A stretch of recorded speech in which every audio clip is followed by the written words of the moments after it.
Hold on. Well, I'm going to just frame it in the recovery way to begin with. Yeah. So, I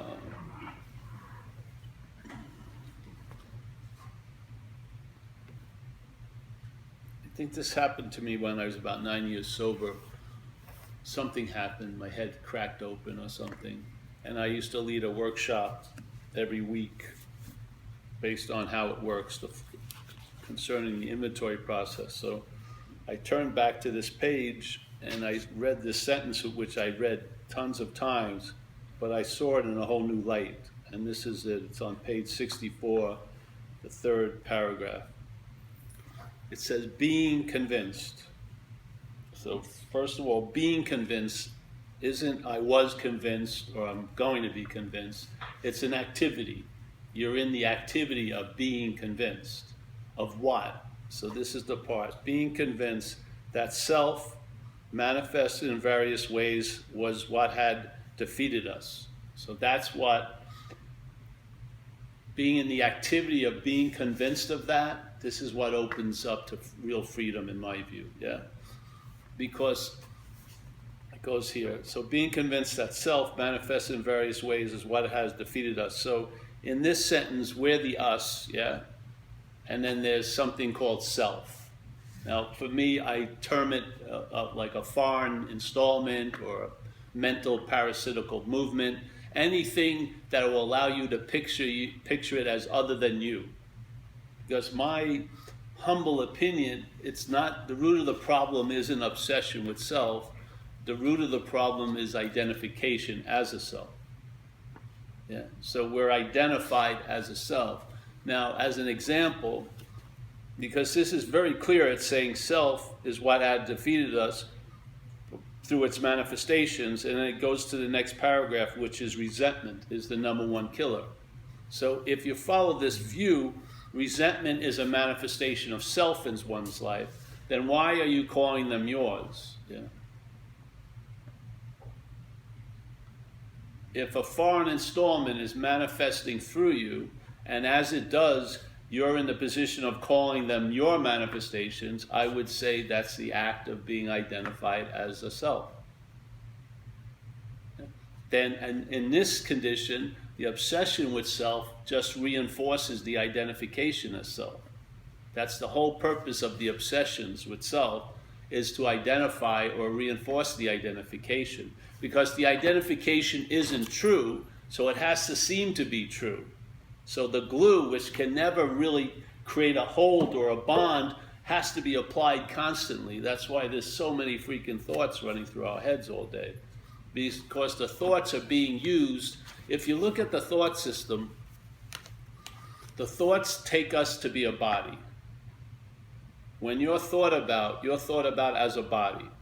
When you think about what happened to you 4 years ago, you're pictured as a body. You couldn't picture yourself as a spirit. Where would you see it? Yeah. And then when you're worrying about yourself in the future, you're worrying about yourself as a body. Yeah.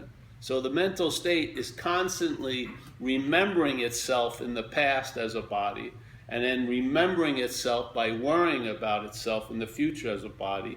And then that remembering of being a self is now. So its weird logic is, I was there, yeah, I will be there, therefore I am here.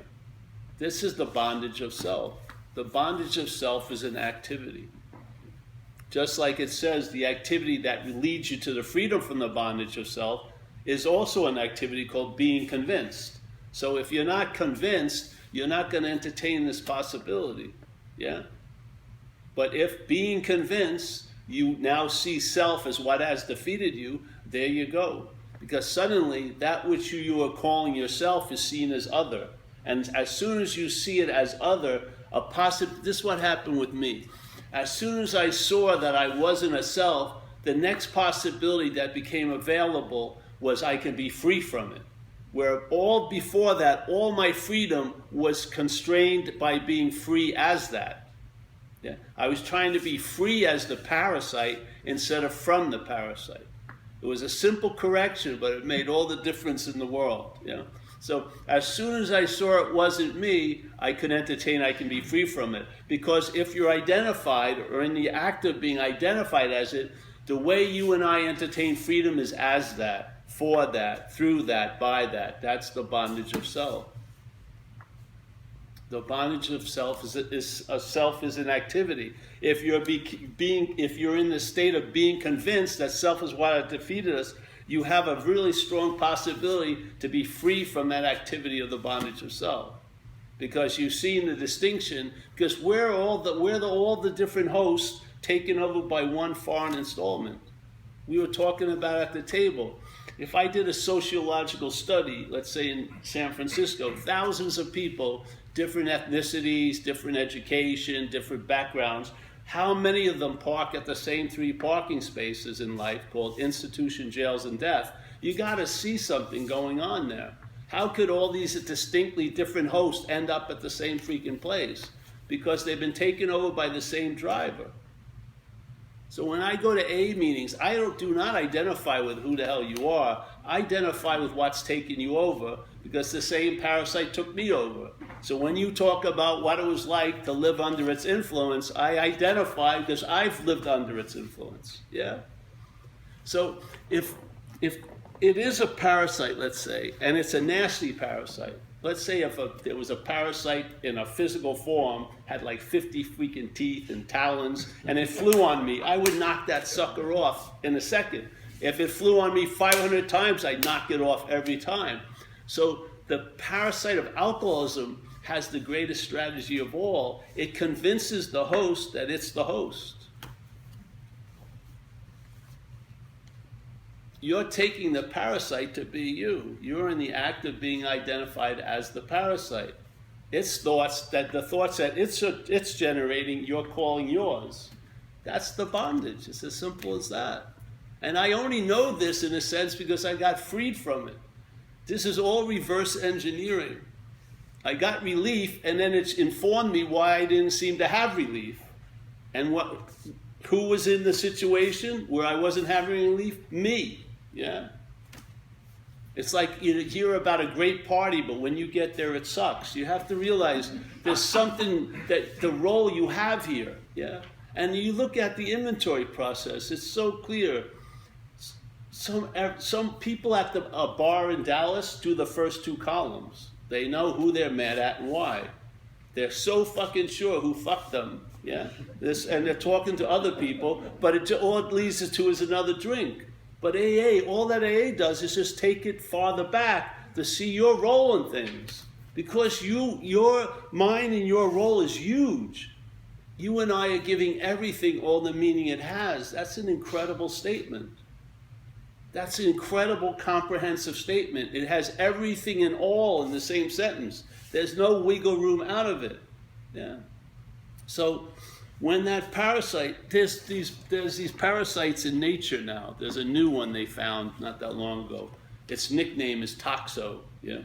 It's got a long name. And this parasite, like most other parasites, have an incredible challenge in their little short lives, which is they have this urge to reproduce, but they can only reproduce in certain locations. And this toxo can only reproduce in the stomach of a cat. That's the only place it can reproduce. So that's its challenge. And it finds itself, let's say, in the brain of a rat.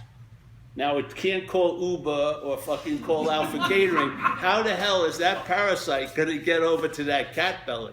It's got to have an incredible strategy.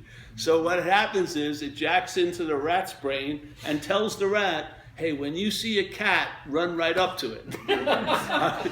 Take a fork and knife and just roll over and let that cat eat you. And when the cat eats it, it finds itself in the cat's stomach and reproduces. Yeah. Now you would think, well, that huge instinct of preservation, self-preservation, would thwart that, but no, it gets overridden. There's a mushroom. It's amazing. A mushroom called from the cordyceps family. This mushroom has spores, yeah, and the only way and it's driven to reproduce, and it has a very, very chancy system. An animal has to either come by or the wind has to blow the right direction. So it also has devised a strategy. It lands into an ant, yeah? And then it burrows into the ant, it jacks into the ant brain, and it tells the ant to go where it wants to go. So it uses the ant for transportation. As soon as it arrives in that dank, dark place, it kills the ant, and then the mushroom grows right out of its head. You don't think we're like that? We're not like that? Doesn't it feel like when alcoholism comes over you, it's like a fucking possession? What is it that when the thoughts, who are the thoughts trying to convince? Yeah, to go to the 7-Eleven, right? Or to the dealer. I mean, sometimes they're on it for hours. Who the hell are the thoughts directing all that convincing to? You must be something other than the thoughts. How are you going to have relief from thoughts if you believe you're the thinker of them all? It's like a fit kid, it's like a mother who goes to the park and there's 30 kids playing, but she's only looking at 2 kids, the ones that she calls her own. That's the same thing. If you see a thought, it's much different than believing you're the thinker of it. This is the activity of traveling lighter. The freedom from the bondage of self is right now. It's not a date, it's not a time, it didn't happen, it's always possibly happening. Yeah? It's either way, whichever way we're going. So here in AA, we are overmatched, so we have the 3rd step. But we just shared it earlier. When before they go to the 3rd step, they go, first you've got to quit playing God. Now, if that which is playing God tries to quit playing God, what is that but playing God? How can that which is playing God quit playing God? That would be playing God. Yeah. You can't get out of self as a self. It's one of the most profound statements of recovery. It's a high-level non-duality statement, really. Self cannot get out of self. So if you're identified as a self and you try to get out of a self as a self, what are you? You're more in self than ever. How are we going to get out? Because there's a huge drive to get out of the consequences and the situations. But we're thwarted because of this strategy. If you see that you're not that, then you can be free from it. You know? That's when you can be the problem and the solution at the same place and at the same time. If you're believing the thoughts as the thinker, yes, then now you're in the act of being bonded to self. If you see the thoughts and you're not being directed by them, you are now in the freedom from the bondage of self. They're both activities. One's completely going on at all times. It's always available right where you are with no requirement necessary. The other is a lot of fucking effort. And all the difference is sometimes you're hearing the thoughts or you're listening to the thoughts. You're going to hear thoughts. You are, because you're conscious. But listening to them, there's an investment in them. Now you own the thought, and then the thought owns you. Just like you own a feeling, and then the feeling owns you. So this just set off trains of circumstances in my life that brought me great fortune I felt I didn't deserve, which produced a large amount of gratitude, because I got freed from the bondage of self. And then it stabilized for years and years and years. So I'm not insane, I'll come to Dallas for a weekend. Where if I was sane sitting in Northern California, there's no way in hell I'd come to Dallas. But the possibility of sharing this good news, and I deem it very good news, especially in my tribe, though it hasn't gone over well, trying to share it in a lot of cases, but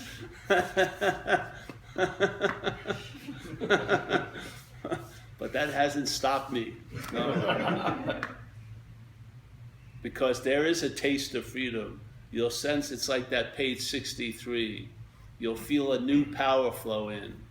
Yeah? You'll be able to enjoy peace of mind. You'll sense the presence. All of these aren't things that you could do. They're effects of a mind shifting. Yeah? When the mind shifts, like on page 84, all of those descriptions, like you'll cease fighting anyone or anything. Now, when you first knew, it sounds like an order. I've got to cease fighting. No, it's an effect. You've reached a point where you cease fighting everyone and anything. The problem does not exist for you, which is an awesome solution. And without any thought or effort on your part, so you have nothing to do with it, yeah? It's just beautiful. And the beautiful thing, when you have an experience that the problem doesn't exist for you anymore, if you see the real problem, you'll have this experience, and it will turn into a state, which is the problem will not exist as you anymore, which is hugely different. The problem doesn't exist for you, is still defined by experience, which comes and goes. But a state is available when you see the problem doesn't exist as you. Yeah.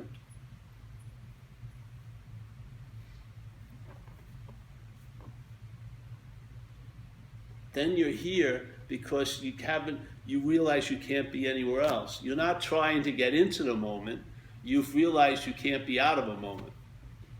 Totally different. There are books that they sell, they used to, remember those? Yeah. How to get into the moment.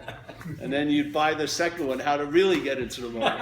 And then the third advance, how to really get into the moment. But it's all predicated on an insane idea you could be out of a moment. You and I have never been out of a moment we've been in, ever. It's impossible. And the same thing, we're trying to get out of self, which we could never be in. We're trying to get into something we can never be out of, and we're trying to get out of something we can never be in. It's like a bizarro world. Seriously, if there's a great master called Ramana Maharshi, he explains it this way. He says, it's like the first conception of the mental activity, the first idea it gets, which is it presupposes a non-existent thing, which is you, yeah, as a body. Because have you ever seen someone you know dead? It happened with me when I was young.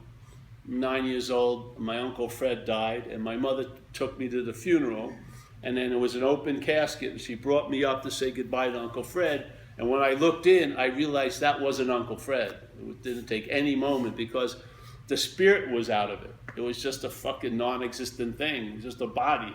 There was nobody home, and it was obvious. And then in hindsight, I thought of later on, why would I mistake Uncle Fred as the body? Because I was in the mistake of Paul as the body. But when I saw Uncle Fred's body without Uncle Fred in it, it was obvious that wasn't Uncle Fred. Yeah?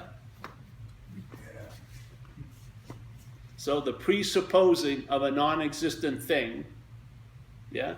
And then wanting to get salvation, this is the hook, for the non-existent thing. Good luck.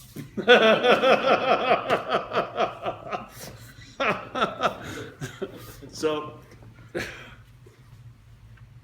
first of all, the mental state doesn't play time like we do. It doesn't go from here to there and da-da-da. It doesn't. The mental state presupposes. In other words, there's a supposing that you're a non-existent thing. Yeah? This is what the mental state does all day. But when it supposes you're a non-existent thing, it presupposes it. So now you'll even feel like you're the one that's presupposing a non-existent thing as the non-existent thing. So the non-existent thing will claim the presupposing of the non-existent thing. You can't get out of it. Yeah. So it's beautiful. The pre means before, yes? So the mental state presupposes you as a thing, and then when it does, you're before everything else. So now you feel like you're the one who's conscious. Do you feel like you're seeing right now? Are you hearing, really? Are you hearing right now? Is there any effort or thought to hearing? Do you go to seeing lessons in the morning?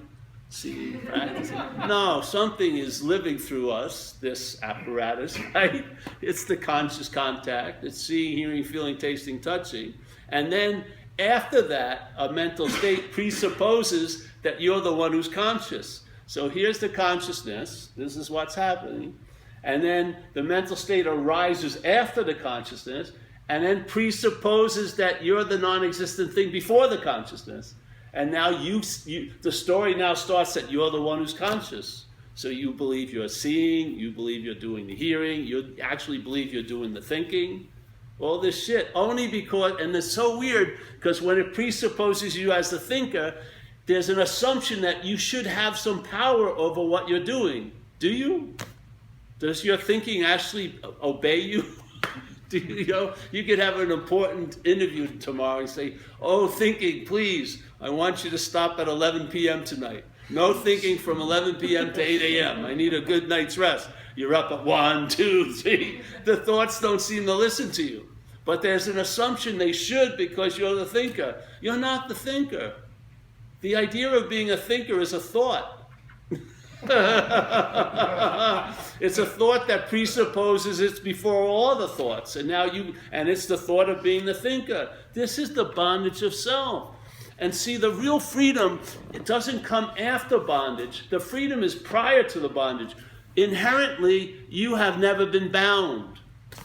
What's looking out of all our heads has never been bound. It does not need to become free from anything. It's inherently free from anything. That's the good news. Your inherent state hasn't been blemished by whatever you seem to have done as an action figure. It's like a big, huge sky, an open sky. You can have 365 days of July 4th explosions. It does not rip the sky open. You can have millions of clouds appear in. The sky doesn't suddenly become a cloud one day. It doesn't. When it rains, the sky doesn't get wet. The earth gets wet. When a bird shits, it doesn't land on the sky, it lands on your car. The sky is impeccable. It allows everything to appear in it, but doesn't get affected by anything that appears in it. That's what we are truly like. It may not seem to be the case, but it will have a huge influence when you recognize you're not a self. You will be what you've been looking for, literally. Yeah. You will be able to enjoy peace of mind because peace is of mind. Bondage is of self. There is no bondage without self, and peace is a quality of mind.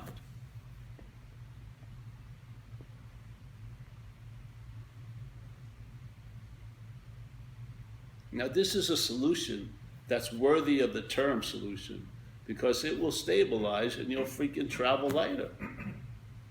Like for me, it was lucky because I had been... See, I think a lot of people live on bottoms, and then when it finally changes, they call it the bottom. But basically, the bottom may have been for years, basically. It was just when something changes, you go, that's the bottom. But it was regular day at the office, basically. But it changed, something changed, so that's my bottom. No, you had a long bottom, probably.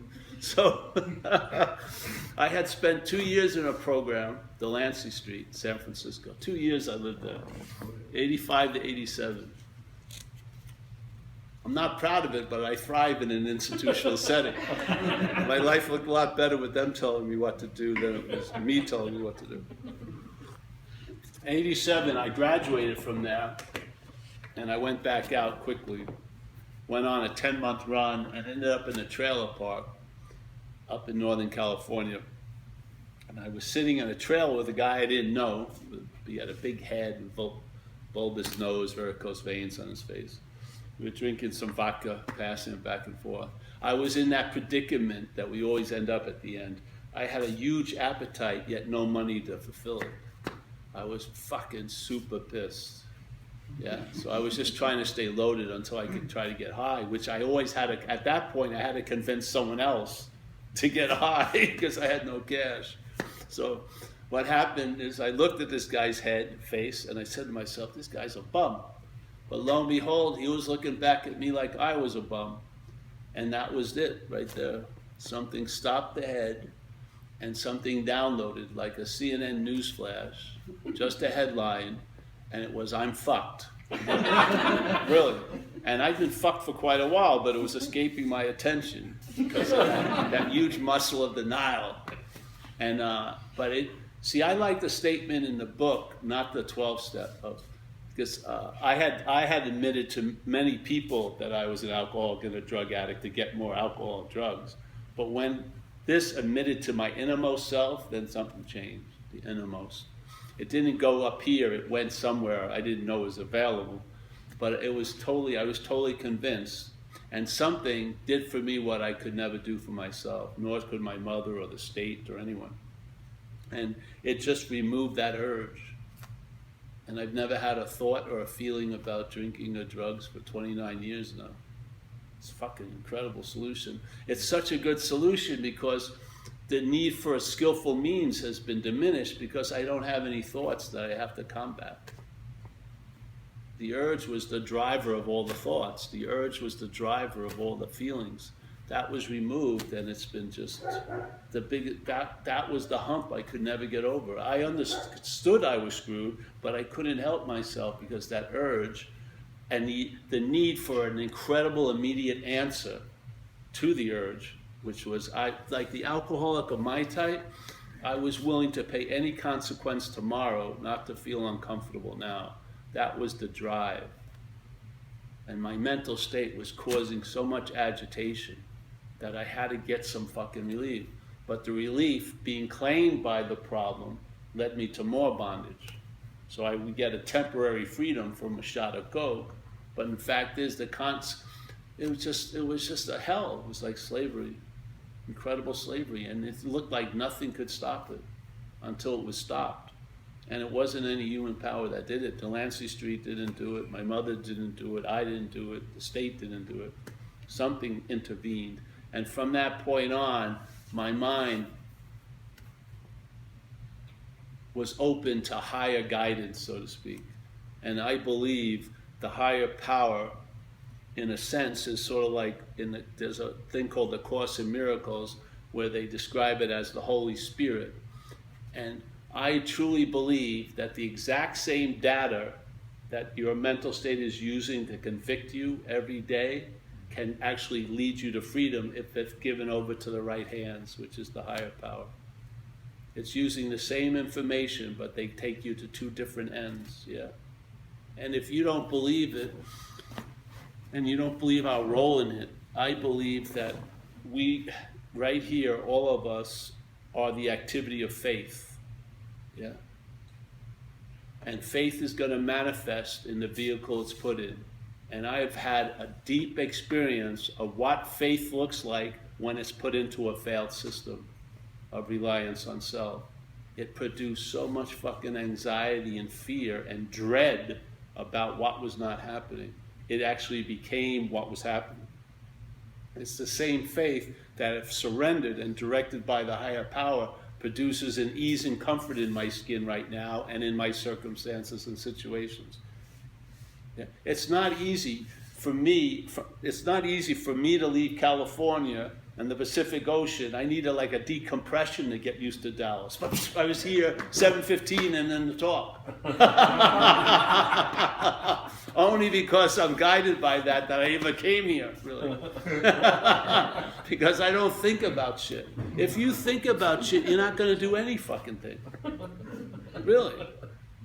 People want to have a guarantee there's going to be a stair before they take a step. You got to take a step and a stair will appear.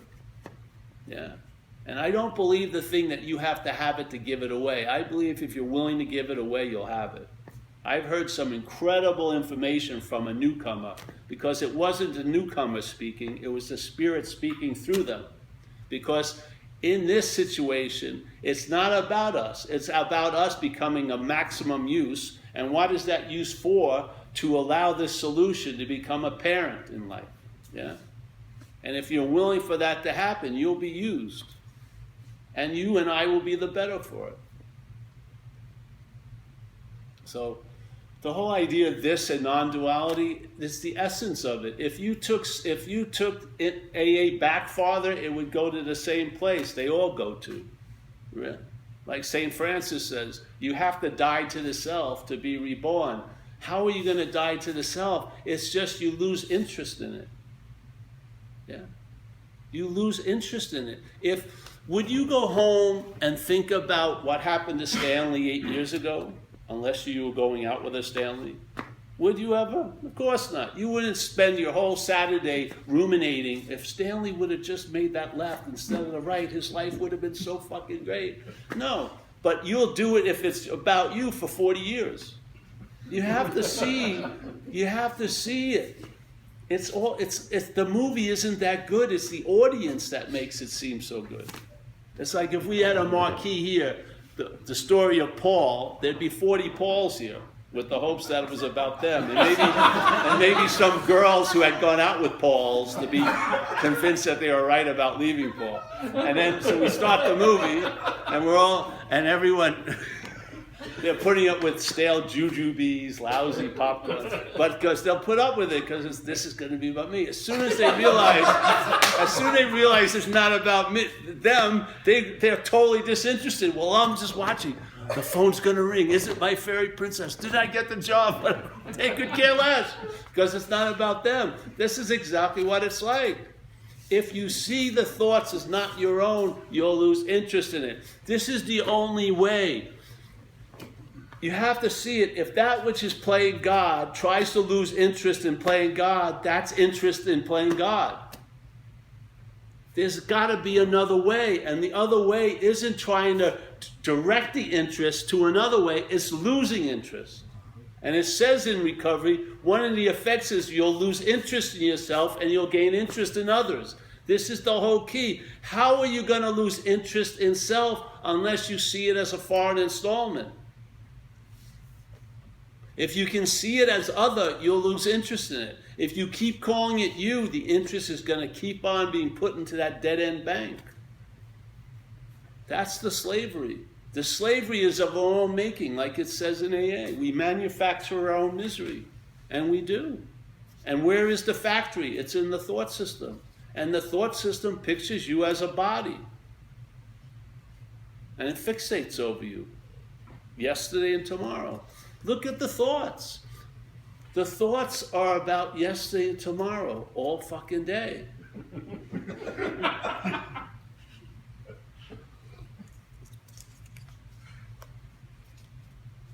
You don't see something strange with that? The thoughts are happening now, but they're never about now. They're trying to distract our attention and disperse it. Because in what's not happening, anything can happen. I can be sitting here having cancer next week when I don't have cancer. My girlfriend could be sleeping with my best friend up in San Francisco. I should get on the phone and find out. All this shit could be happening in what's not happening because there's no parameters. It could be anything you can imagine. But then there's what's happening. And it only has one quality, but it has the one quality what's not happening can never have, which is it's happening. You may not like it, but it's fucking going on. You know? And in AA we say, hey, you got to fit yourself around circumstances instead of trying to fit them around you. Yeah? What would happen if the thoughts weren't yours? You'd have immunity to what's not happening. You would truly be here completely because you had realized you could never be anywhere else. You wouldn't be here completely because you mastered how to be in the moment. You'd be here completely because you've seen that you can never not be in the moment. That's how it works. It doesn't work the way your head is telling you it's going to work. It works in another way. It's a disinterest, not a focused interest. And really, presence isn't focused and concentrated. It's dispersed. Really, what presence of spirit is, to me, is undirected interest and attention. The interest and attention isn't enslaving us through its preoccupation with yesterday and tomorrow. It's now here, and here there's really not a huge amount to fucking do. Yeah? I can stay sober a day at a time. Maybe it would seem impossible to stay sober for the rest of my life, but I can stay sober a day at a time. I have enough attention and interest to navigate every fucking day I've ever been in. But do I have enough interest and attention to navigate through what's not happening? No freaking way. It disperses us, so we're not present. And when we're not present, the there and the then become dominant. But if you're here, you'll have immunity to yesterday and tomorrow. Seriously. And I'm saying you are here. Just see what you're not, and you will be what you are. And when it dawns on you what you are, you will realize you've always been that. Nothing ever happened to cause that to stop, ever. All this place is, like it says in the foreword in the big book, it says, we are 100 men and women who have recovered, and a lot of people drop a very important word, from a seemingly hopeless state of mind and body. And seemingly means it appears to be true or false to you. Once again, you are the big fucking rule maker here. You're giving everything the meaning it has. So it's seemingly a hopeless state of body, seemingly hopeless state of mind and body. That means it's not a hopeless state of mind and body. Seemingly, it means it appears to be true or false to you, or that thing we use a lot in San Francisco, false evidence appears real. One of the acronyms for fear. How could false evidence appear real? It has to appear real to what? To what is real. How else would it have any sense of reality other than what we give it? We're reality. False evidence. Not, oh, it may be false evidence, maybe. No, it's false evidence, meaning there's no truth into it. But it can appear real. How? It must appear real to something that's real. Us.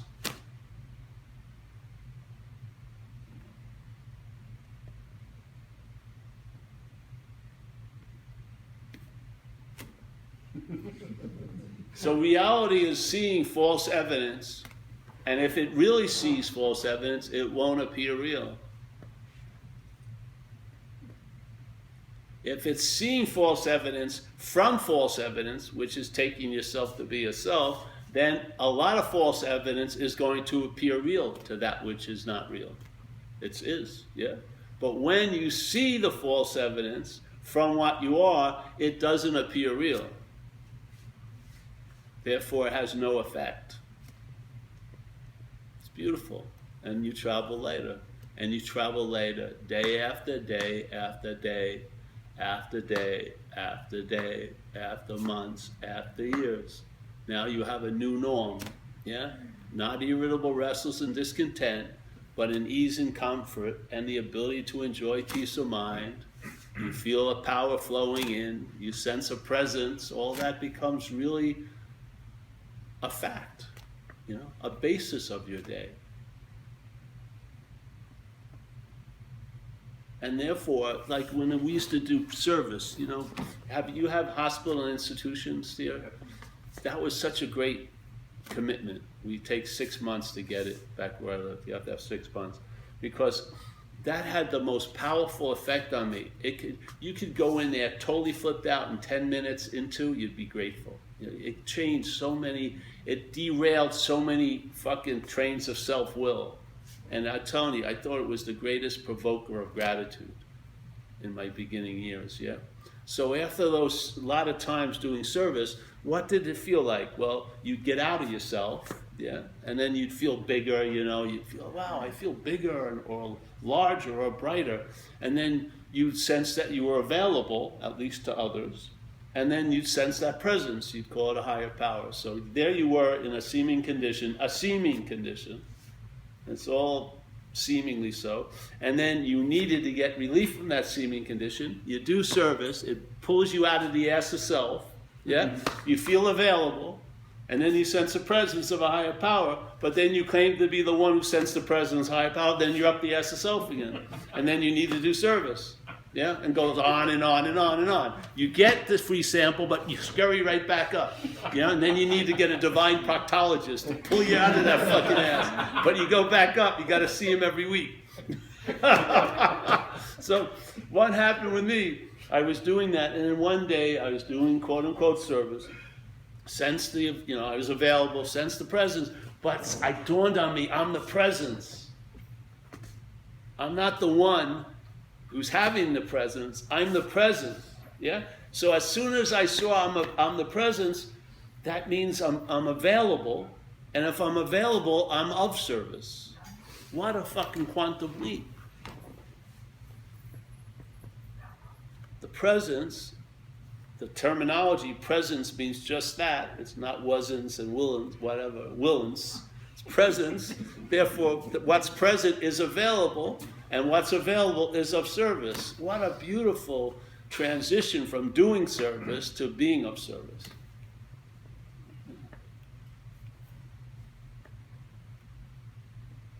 To being convinced, to being free.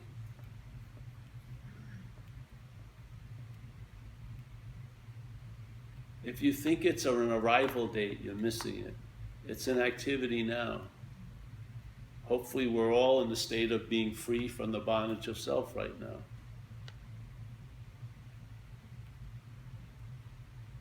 You can sense it in the room. Yeah. Bask in it, because it's a beautiful, beautiful condition.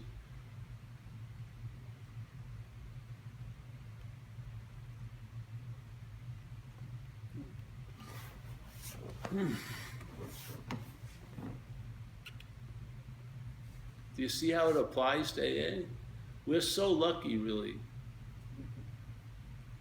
because we know, many of us, deeply, that a life run on self-will hardly be a success.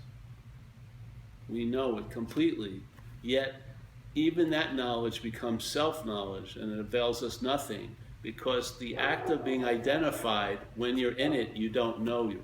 You don't know you're identified. That's the dilemma, yeah? So we need to hear this message, in a sense, so that you can recognize that which you're not, because by seeing what you're not, that is what you are. You are the awareness of what you're not. Yeah? And then you'll recognize the thief before it runs out of your house with the silverware. You'll see it coming in. You'll see it enter. And you won't call it me. That's how it has carte blanche, because we see it enter all the topics of our life, but when we see it enter under the identification, we call it me. It gets the run of the whole fucking life. But if you see it as something foreign, you'll close the door on its ass. Yeah? You really will. And you can be free from it, because you're not it. Yeah? How much would it take to be free from a non-existent thing? No time at all. It doesn't exist. Yeah? We're the solution and the problem.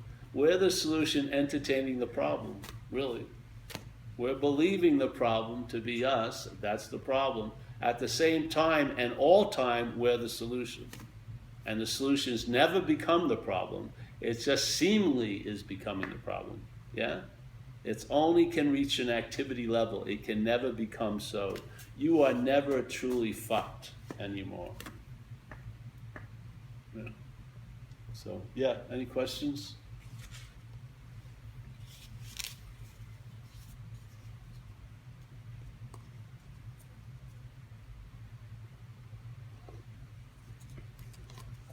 Great.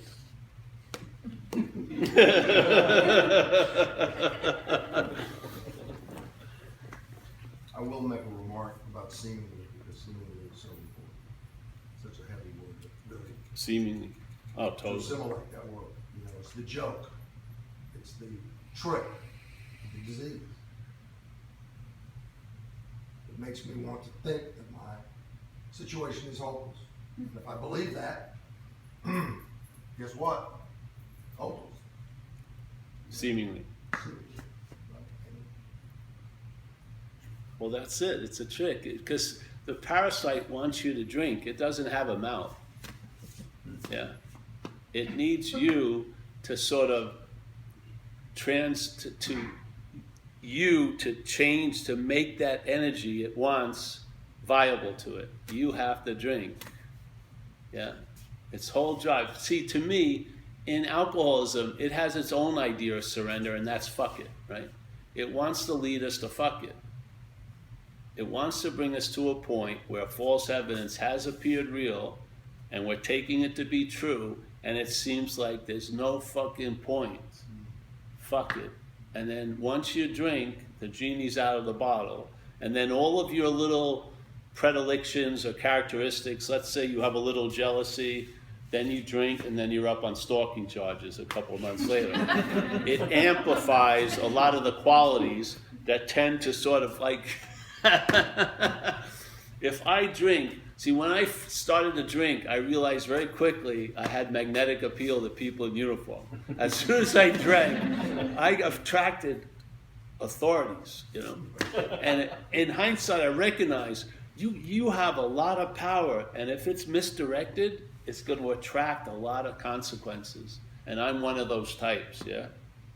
If I'm under the influence, I'm going to be under someone else's influence quickly. It's just going to happen because it happened constantly. So knowing that this is a power, I want it to be directed by something fucking much wiser than what's been directing it in my life. That's why if you look at the third step, it says it's a decision. Because in a sense, it realizes that really your life isn't your life. You're occupied. The parasite has your life. You couldn't turn your willing life over to the care of a higher power because it's not under your possession. You've been taken over. So we have to make a decision, and then that decision gets actualized through the working steps, 4 through 9, because 4 through 9 sort of neutralizes the parasites, clench, you know what I mean? It's fucking vice-like grip loosens, and then you can... then the grease of the higher power drops in and you can get out of its headlock. But you see it, that's why the third step is not, it could have been 3 steps, that's it. All right, turn your will and life over to higher power, have a great life. Yeah, but the fact is we can't turn our will and life over because it's not under our possession. We have to do something to neutralize the effects of the parasite. And then when people start talking all about the effects of the third step is usually after they do 4 through 9. You may get a certain effect at the third step, but it doesn't have much weight for a long time unless it's followed up by action. Then all the times people are talking about the third step is really the flesh and blood 4 through 9 put on it, really, in my view. That's what gives it the weight. You had to get released from that bondage for that other power to take over. And then it changes, it moves to perhaps there's a better way, trusting something infinite, which is not us, not self, instead of our finite self. And he says our finite self. It doesn't say we're self, it says our self, yeah? Why not, if you see you're not that, that's the disavowing of it as being you. That's when the freedom is available. You're not going to be free as a self. Watch what happens when self claims, let's say, peace. It starts worrying, will I have peace tomorrow? It can't even enjoy peace of mind. It creates more agitation, doesn't it? Because you think you did something, I got to keep doing that. No, it had nothing to do with that. It's a quality of mind. Unfettered mind is going to be an enjoyment of peace. Yeah, because you're going to be available and present here without any effort because you're here. Yeah. It's all effects. It's never something we did. It's something happened to us. I don't change. I've submitted myself to being changed in AA. I haven't changed a fucking thing. AA has changed me. I just did what AA asked me to do, and I was. It's like being on an operating table. I just don't get up. I don't play doctor, and everything goes well. Yeah, 29 years. Not bad. So we're not changing a fucking thing. We're being changed. We're under an incredible benign or benevolent influence instead of that fucking satanic influence. Yeah, we're going to be directed by something in this life, either the thought system or spirit. Yeah.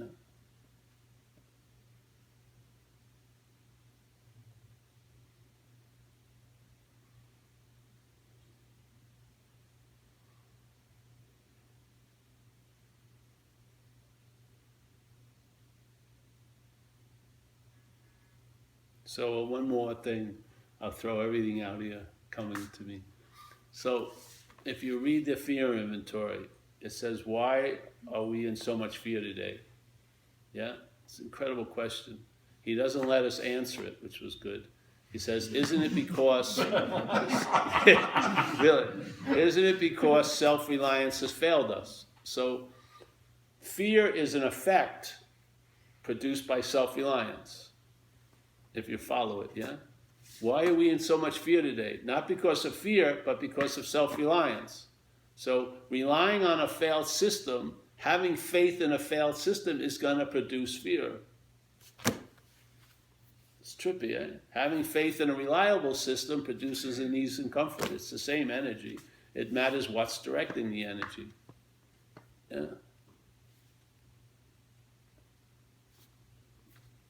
Truly. Look at our life. For me, the last few years out there, I could see no redeemable value in my life for years. I was a parasite, just living off of people. None. I come into AA, I surrender, and that past has been put to great use. Contacting others with the same disease I have. Yeah, amazing, isn't it? Yeah. So, if this is too much, the idea of self or not, just go to surrender. Yeah, surrender is a great way for people like us. Because really, the active part of the disease now is managing. It's constantly trying to manage and control. So the antidote to that is the third step. Turn your will and your life over to the care of a higher power. Yeah. I don't know what would provoke a surrender, but you will know it when it happens. It didn't get provoked by being run over by cars or anything with me. It was in that trailer park. But now I've been able to entertain surrender to the point it's surrendered. Yes, it's just a fact. I'm not fighting that which you can't fight. Not trying to change that which you can't change.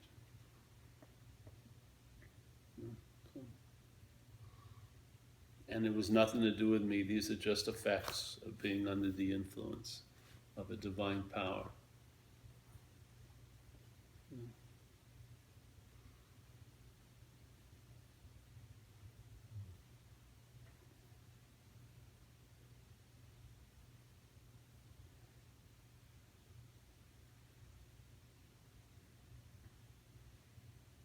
Well, you were talking earlier about we're not the ones thinking or seeing or hearing right now. You might go into that a little bit more. Yeah. Well, look at the seeing, hearing, feeling, tasting, touching. Is it demonstrating any thought or effort to be what it is? There you go.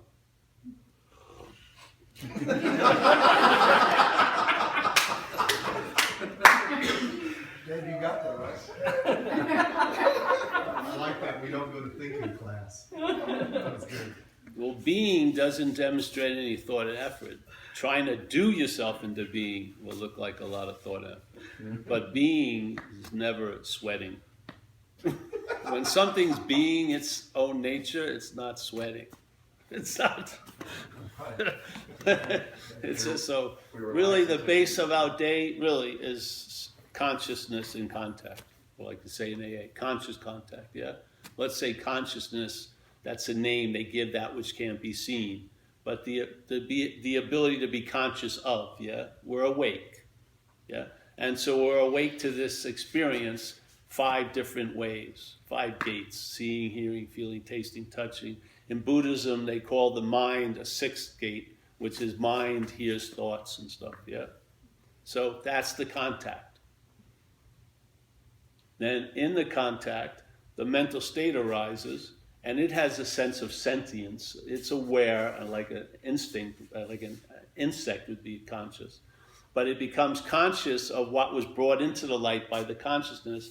Then it claims that and says, I'm the one who's seeing that. So now the seeing is forgotten, and what's emphasized is the story of the seer and what was seen. The hearing is forgotten, which is your demonstration of what you are, conscious contact, because you are consciousness in a sense.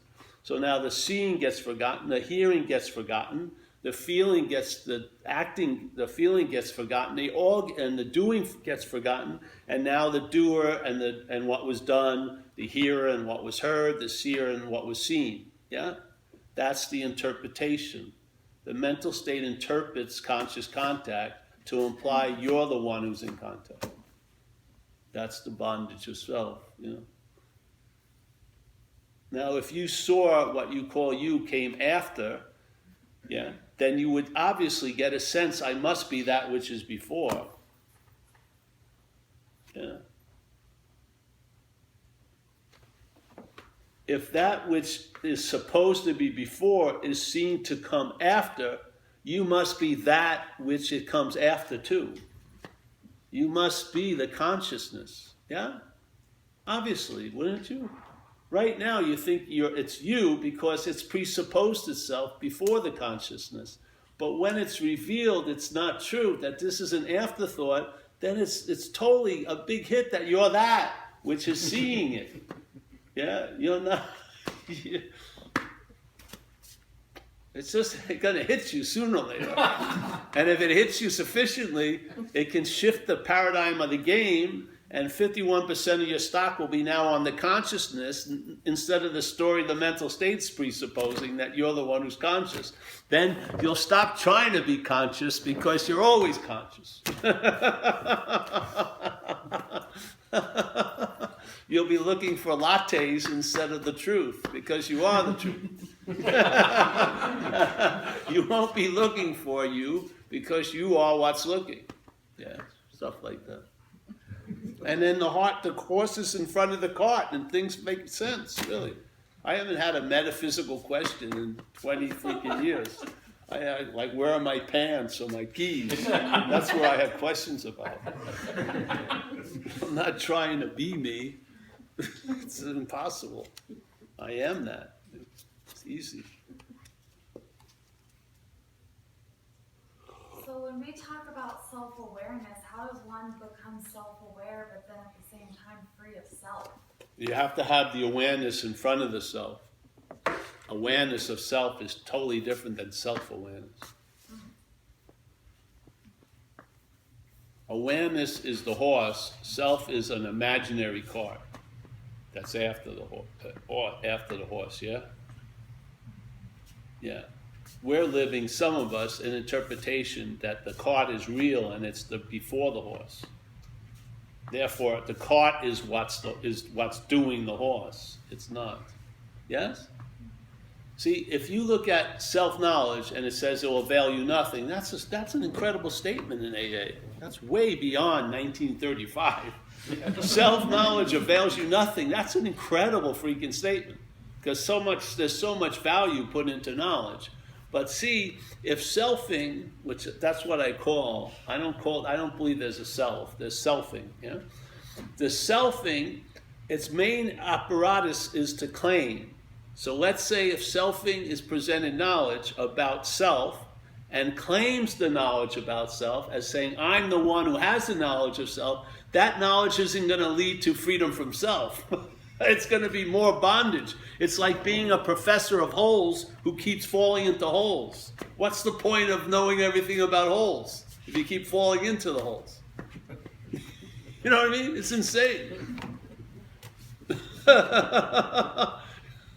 So it's awareness of self. And if you have awareness of self, you'll see it as an activity. And an activity, see, if it's you, it's going to be very difficult for you to feel like you can be from you. It would be like, how am I going to get out of you as you?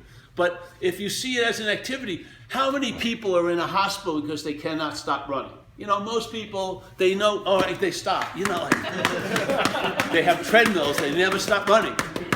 No, it's an activity. Oh, I can stop. That's the whole point. If you see what you call you as an activity, you can stop. You can actually entertain. Hey, I can stop. It's true, but really this happened with me. I know at the specific moment when it occurred, when I saw self as a foreign installment, as soon as I saw that was the prerequisite for the next possibility to arise, which is, as soon as I saw it wasn't me, the next possibility, it was like the birth of this idea, the first baby came out, which is not me, and then the twin of it came out, which is I can be free from it. Before, I was trying to be free as that, yeah? But as soon as I saw it wasn't me, hey, I can be free from it, and that freaking worked. And free from it, because it's already so, doesn't look like you're trying to be free from it. It doesn't. There's no effort or thought involved, because you've seen it's not you. So there's no need to try. You don't have to get out of it. There's none of it. It's so super relaxed. When I was a spiritual seeker, if I saw where I am now, this was the last thing I would want as a spiritual seeker. I wanted like a surrender on a cliff with my hair blowing and girlfriends and ex-girlfriends going adoringly, oh, he's giving up. No, I didn't think going home and writing an inventory was going to be a surrender. Yeah? But if I saw where I am now as a spiritual, this is what I was trying to get out of. Just being totally fucking ordinary. No loving gaze, fucking nothing. No robes, no lineage pictures, fucking none of it. I mean,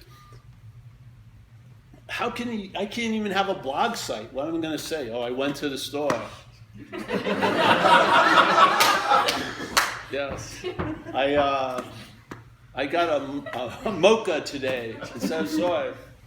I don't have, it'd be great to go to Peru and do ayahuasca and paint my face and look at lizards all night. So, I had this incredible, I'm not having any experiences really. What I am is having all the experiences.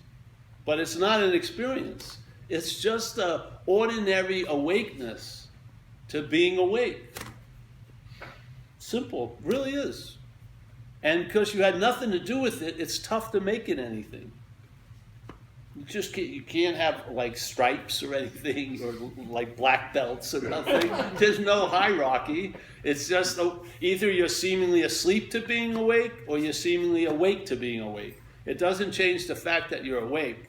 We're all awake. The conscious contact is demonstrating that. Yeah? Our conscious contact is demonstrating no thought or effort. It is being awake. Now, you can seem to believe in it, or you can seem not to. It doesn't change the fucking fact. I found it goes a lot nicer when you're awake to being awake. So now you're here because you can't be anywhere else. You're not trying to get out of what you can't be in, and you're not trying to get into what you can't be out of. Well, however I said that. However, you got the gist, yeah? You're just chilled out. Drinking a latte, I probably shouldn't at this late, isn't it? Fuck it. One thing that will happen is you will not be going over a lot of your behavior. Yeah. When I needed to be highly observant, I wasn't. Now when I don't need to be highly observant, the mental state would like to be. Yeah, I'm not burning down houses, killing people. If you looked at a video of me, if you followed me from 9 o'clock, if someone sent like a private investigator to follow me, they would go off the job by 11 a.m. He's not fucking doing nothing. Why do I need to be observant about that? Just be diffusely awake, and you just, living life. And you're being put to use with no effort. I'm not, oh, please use me. No, life will use you. This happened just the other day. It happened so many times. I have this $70, we should not put this on. Oh, never mind. I have this $70 gift card to the surf shop near where I used to live. I moved about 20 minutes north. So I was in the area, so I went to the place I was going to get some clothes, I thought, go in there. Then one of the owners, who I haven't seen in years, is there, so I get to say hello to him. And then a guy comes, this big surfer guy, and he's been in AA for 8 months.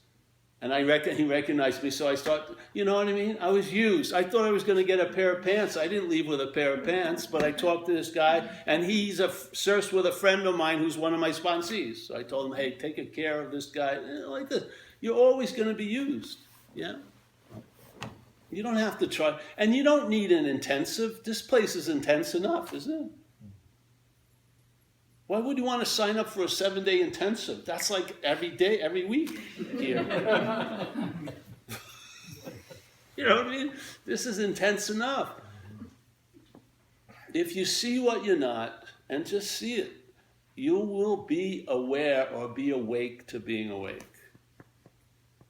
And that grants you a lot of immunity, which you can't seem to gather right now. Yeah? So, yes? Do you equate consciousness with a higher power of God? Because I've had this thought that if I lost my ego in any way, that I would be free of the bondage of self. And I had this thought that goes through my head, well, maybe you don't need God then. Well, that's all selfing, just to let you know. Yeah. What was the question? Oh, consciousness. I have my own opinions about consciousness. I don't think consciousness is the end all. I would say awareness or something, beingness, let's say. I think consciousness is a special event here. Yeah, moving through, because you can see consciousness, if it moves through, let's say, a bird body, it has different spectrum or different definitions than when it moves through a human body. So basically, consciousness is affected by what it's moving through, where awareness isn't the case, yeah? So, yeah, when the thought starts telling you, you know, shit, just realize, yeah, it's shit, basically. Yeah.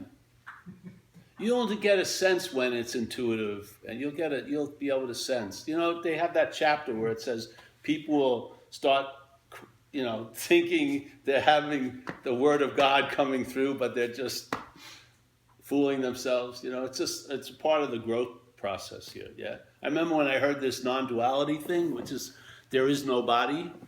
When I first heard it, my head claimed it, and so I was living in Australia, and I was with my girlfriend, and my girlfriend was going out that night. She says, "Paul, hey, can you wash the dishes while I'm out?" I said, "Sure." So she gets home, the dishes aren't washed and everything. She says, "Hey, Paul, what about the dishes?" "Well, there is no Paul to do the dishes. And there's no dishes." So she just said, "Fuck you, do the dishes." So my head was trying to claim the message, but the beauty of this message, it's sort of like a coyote in the desert when it runs into a desert tortoise. It'd really like to get some of that meat, but after about 3 minutes, it realizes it can't get it, so it leaves. So if you stick with this message, because it's really about nothing, if you stick with nothing long enough, it turns into everything, basically. It really does. Because we think what we are, we're so obsessed with what we're not, we actually think what we're not are is nothing, but in a bad way.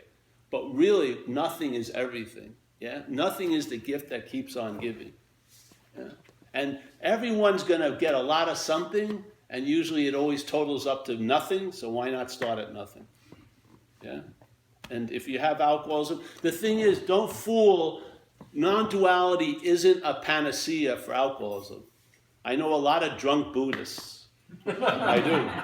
They believe they could replace AA with Buddhism, and they're drunk right now. You don't have alcoholism. The body, the brain and body has alcoholism. Sort of like if you woke up and you were a diabetic, would you still take insulin? Of course you would, yeah? He's a diabetic. There you go. He's the only diabetic.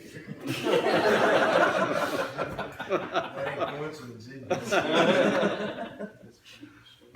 But you see, yes. So I think a lot of people, we'd love to get a get out of jail free card. So a lot of people hear the message that there is no self, and then they immediately go to, well, that I don't need to do any steps. There's no self. But that's the brain talking. Yeah. You got to render unto Caesar what is Caesar's. You're in Rome here, and if you have alcoholism, it's best to have it taken care of, or it's going to take care of you. Yeah, so I don't have any trouble with AA and non-duality. There's no and or for me. Yeah. Don't you feel the loving presence tradition too? That that manifests through our group conscience, that loving God that expresses itself through our group conscience. That's what happens. Yeah, you feel a presence, that sense of spirit. Honor that, and it will honor you for sure.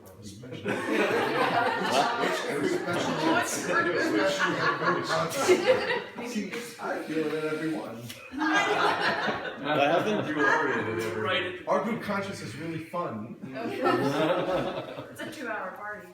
Oh, is it? Oh, 2-hour good. battle. Any group conscience. All right, well, we're ended, eh? I'm gonna shut, we can talk, but I don't want to.